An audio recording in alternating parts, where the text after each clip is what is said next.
दिया। संतों की तो ये मर्यादा नहीं। संत तो ऐसा श्राप कभी नहीं देते कि भगवान से ही विलग कर दे, भगवान से ही अलग कर दे।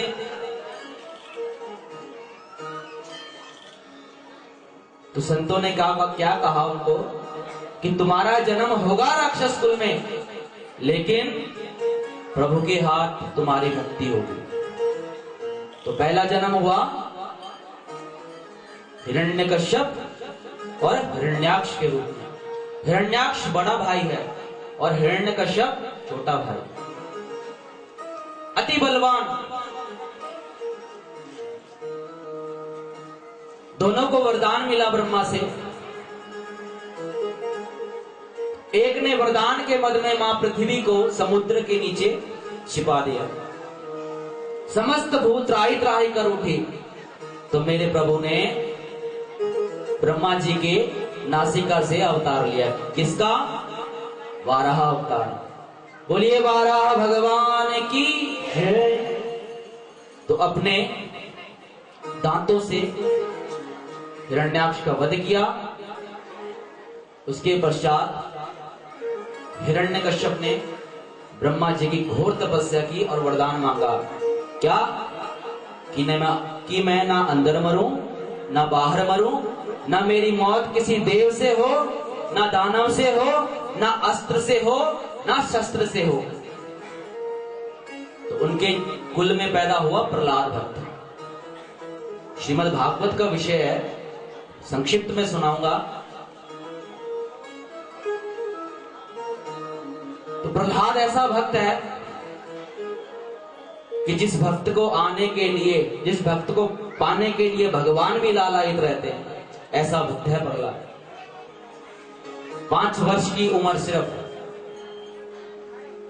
और ऐसी तपस्या भगवान की, ऐसा अनुराग भगवान का। माता और बहनों, भक्ति कैसी होनी चाहिए कि अहेतु की अप्रतिहता ये आत्मा संप्रसीदति। हेतु रहित भक्ति हो। कैसी भक्ति हो? जिसमें कोई इच्छा ना हो। आज हम भगवान से मांगते हैं, मुझे लाल दे दे, मुझे माल दे दे, ये दे दे, वो दे दे। लेकिन कभी किसी ने सोचा है कि मैं आज क्या मांग रहा हूं? अगर तुमने मांगना ही है तो प्रहलाद क्या मांग रहा है भगवान से?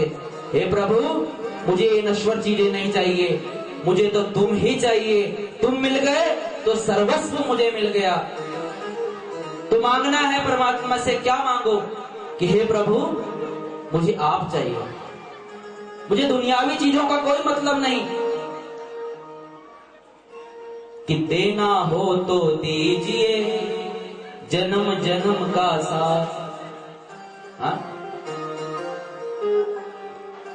तो ये प्रहलाद ने मांगा।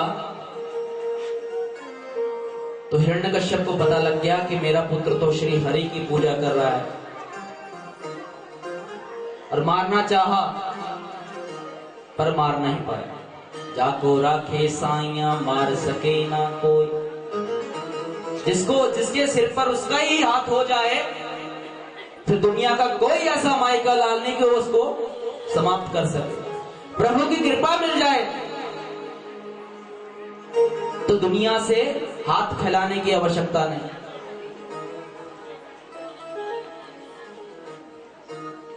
तो एक दिन भरी सभा में पूछ लिया हिरण्यकश्यप ने प्रहलाद से, बता तेरा प्रभु कहां है? तो प्रहलाद ने कहा कि सर्वम खलविदम ब्रह्मा, इस समस्त चराचर में मेरे प्रभु विराजित हैं। कहां नहीं है वो? तुम्हारे अंदर भी है, मेरे अंदर भी है, इसमें भी है, इसमें भी है, इस स्तंभ में भी है। तो हिरण्यकश्यप ने कहा क्या ये स्तंभ में भी है? तो देख तेरे भगवान का मैं क्या हर्ष करता हूं। उठाई गधा और जोरदार प्रहार किया। उसमें से मेरे प्रभु नरसिंह नारायण का अवतार हुआ। बोलिए नरसिंह भगवान की कि उग्रम वीरम महाविष्णु ज्वलंतम सर्वतोमुखम नरसिंहं भीषणं भद्रं मृत्युर्नमामि अहम् कि उग्र नरसिंहाय विद्महे वज्रनखाय धीमहि तन्नो नरसिंह प्रचोदयात्। कैसा स्वरूप है उनका? बाघ के समान मुख है, धड़ मनुष्य का लगा हुआ है, नाखून वज्र के हैं, वज्र के समान है, मानो स्वयं काल महाकाल प्रकट हो गया हो। हिरण्यकश्यप का दिल कांप गया। उठाया नरसिंह भगवान ने गोद में और ले गए चौखट पर और कहा, देख हिरण्यकश्यप, ब्रह्मा जी का वरदान सुन। क्या? तो इस समय मेरी गोद में बैठा है, ना आकाश में है ना पाताल में, ना मैं देव हूं ना असुर हूं, ना मनुष्य हूं ना पशु हूं, ना मैं तुझे अस्त्र से मार रहा हूं ना शस्त्र से, मैं तुझे अपने नखों से मार रहा हूं। और जोरदार प्रहार किया मेरे प्रभु ने और सीना फाड़ दिया हिरण्यकश्यप का। बोलिए नरसिंह भगवान की। क्रोध से लाल है। महालक्ष्मी माँ आती है वहां पर कि हे प्रभु शांत हो जाइए। क्यों? क्योंकि मेरे प्रभु का स्वरूप कैसा है कि शांताकारं भुजगशयनं। लेकिन ऐसा स्वरूप जब देखा लक्ष्मी जी ने, जैसा ही एक बार भगवान ने, जैसे शेर दहाड़ मारता है ना, दहाड़ मारी, हुंकार मारी, लक्ष्मी मैया उल्टे पांव दौड़ गई, हाथ में थाली लिए हुई थी, थाली वहीं छूटी और भाग गई। अरे राम राम, मेरे प्रभु को किसने पकड़ लिया?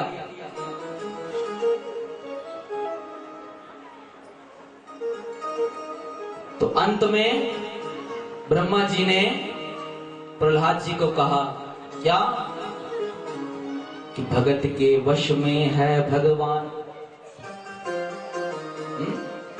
भजन नहीं गाऊंगा देख, क्योंकि कथा भी करनी है। भजन बहुत सारे हैं, लेकिन भजनों के से हम यहाँ कथा करने आए हैं। भजन निमित्त होंगे, भजन भी सुनाएंगे आपको, समय मिलेगा तो भजन भी सुनाएंगे। कि पत्रम पुष्पम फलम तोयम यो मे भक्त्या प्रयच्छति तदहम भक्तो उव्रतम श्नामि प्रेतात्मा। भगवान कह रहे हैं कि मुझे ज्यादा चढ़ाने से कुछ नहीं, मुझे उस बात का लोभ नहीं। तू क्या देगा मुझे? इस समस्त चराचर को तो देने वाला मैं हूं। तो क्या कह रहे हैं?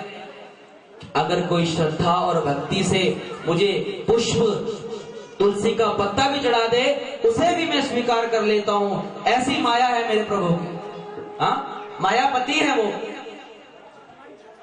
तो प्रहलाद जी हाथ जोड़कर गए नरसिंह भगवान के पास और नरसिंह भगवान ने पूछा, क्या ये समस्त देवगण मुझसे डर रहे हैं, क्या तुझे डर नहीं लगता?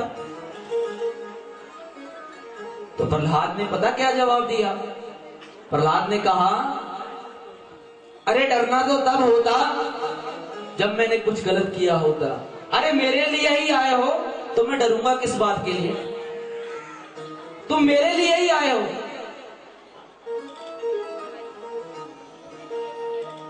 तो भगवान नरसिंह ने गोद में बिठा लिया प्रहलाद जी को और अपनी जीभा से चाटने लगे और क्षमा मांगने लगे।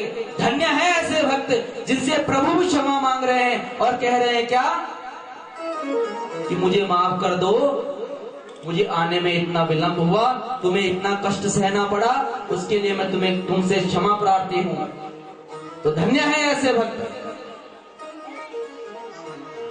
तो आप लोगों से अनुरोध इतना ही है कि जब भी मांगने जाओ तो दुनियावी चीजें मत मांगो। माँ ज्वालामुखी से माँ ज्वालामुखी को मांग लो, फिर देखो तुम्हारे घर में क्या क्या नहीं होता। स्वयं आदि शक्ति तुम्हारे यहाँ चले जाए, मेरे राम जी तुम्हारे यहाँ चले जाएं, तो फिर तुम्हें दुनिया में भटकने की आवश्यकता नहीं। तो इस प्रकार नरसिंह भगवान का अवतार हुआ। एक अवतार जय विजय के नाम से, हिरण्यकश्यप और हिरण्याक्ष के नाम से इस रूप में हुआ, और दूसरा अवतार हुआ रावण और कुंभकर्ण को मारने के लिए।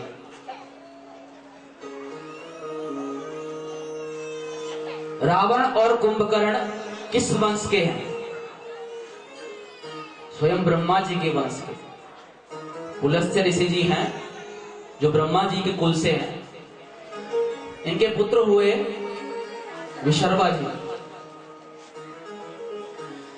विशर्वा जी की दो पत्नियां हुई, एक का नाम था इडविला और दूसरी का नाम केकसी, जो सुमाली दैत्य की बेटी थी। इडविला ने कुबेर को जन्म दिया, माता लक्ष्मी ने कुबेर को धनाध्यक्ष बना दिया, धन का अधिपति बना दिया, और केकसी ने रावण, कुंभकर्ण और विभीषण को पैदा किया। हाँ?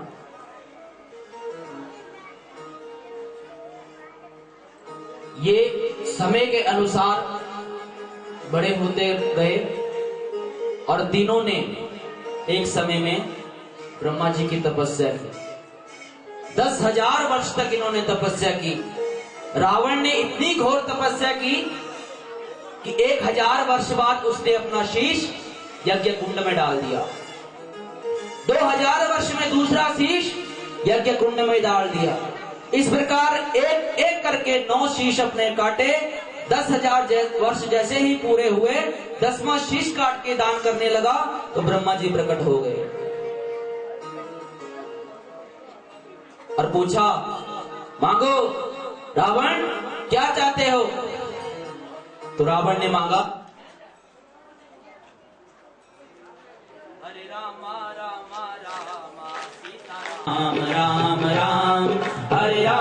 राम राम सीता राम राम राम, हरे राम राम राम सीता राम राम राम, हरे राम राम राम सीता राम राम राम, हरे राम राम राम सीता राम राम राम, हरे राम राम राम सीता राम राम राम, हरे राम राम राम सीता राम राम राम, हरे राम राम राम सीता राम राम राम, हरे राम राम राम सीता राम राम।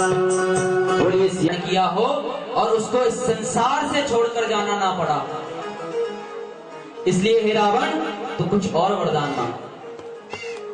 तो रावण कह रहा है कि अमरत्वं वृणोमीशं वरदो यदि मे भवान, सुपर्ण नाग यक्षाणां देवतानां तथा सुरे, अवध्यत्वं तु मे देहि तृणभूता हिमांशा।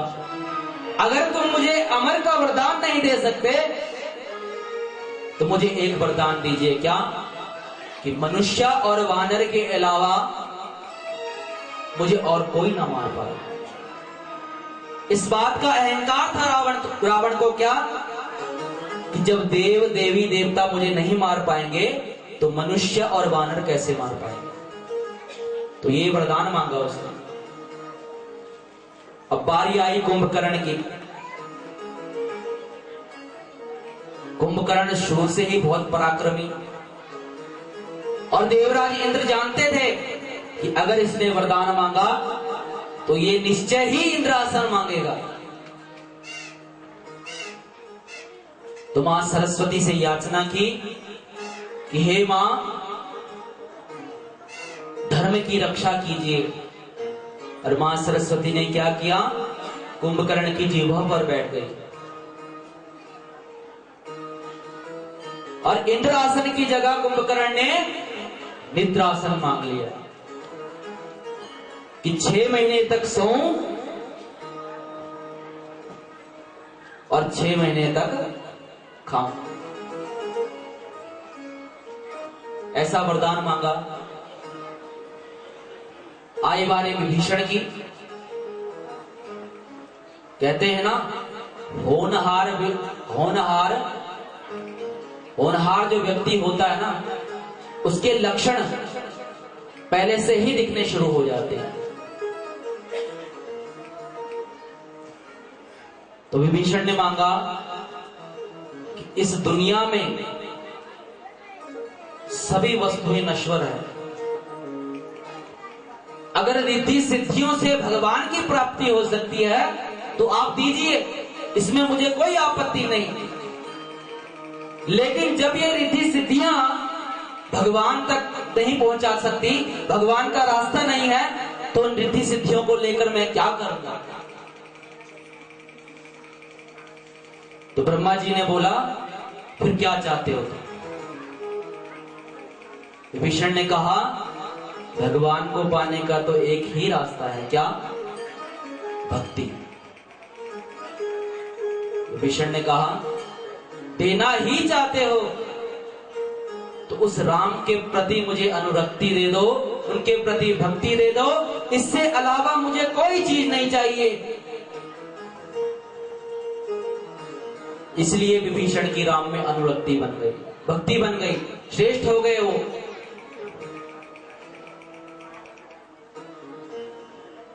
कालांतर में राक्षसों के विश्वकर्मा मयदानव की पुत्री का विवाह, मंदोदरी का विवाह रावण से हुआ, वृत्रज्वला का विवाह कुंभकर्ण से हुआ, और गंधर्व शैलूष की पुत्री का विवाह, शर्मा नाम की पुत्री थी, उसका विवाह विभीषण से हुआ। और समय आने पर मंदोदरी का एक पुत्र हुआ, नाम मेघनाथ। ऐसा पुत्र कि 8 साल की उम्र में माता निकुंबला को प्रसन्न कर दिया, असुरों की देवी को प्रसन्न कर दिया, हर प्रकार की सिद्धियां प्राप्त कर ली।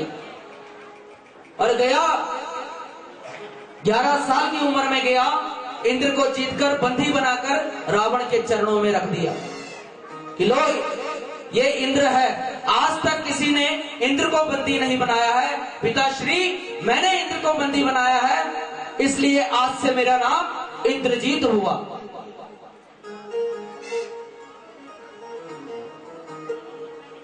रावण ने ऋषि मुनियों पर बहुत अत्याचार किया,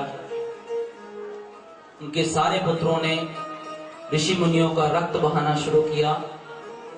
तो माता पृथ्वी हाथ जोड़कर भगवान श्री हरि के पास आई धेनु रूप में। हाँ देखो, यहां पर गाय की महिमा है, स्वयं माता पृथ्वी धेनु रूप में आ रही है। मानो ये दर्शाना चाहती हैं कि जिस प्रकार इस पृथ्वी में समस्त मनुष्यों का भरण पोषण मैं करती हूं, ये प्रकृति करती है, उसी प्रकार गौ माता भी अपने पुत्रों के लिए दूध, घी आदि अनेक प्रकार के सुख सुविधाएं देकर वो भी भरण पोषण का काम करती है।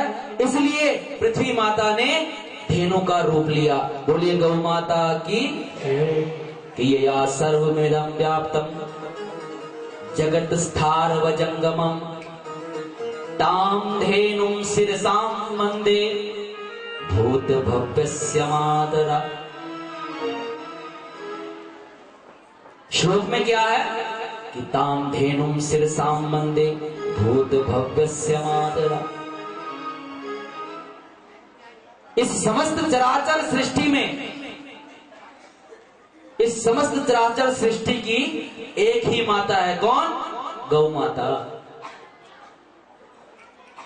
भूत भव्यस्य मातरा। तो ऐसे गौ की महिमा है, गौ के विषय में कहेंगे जरूर, लेकिन आज राम जन्म करना है। तो धेनु बनकर गई मां और भगवान से याचना की क्या?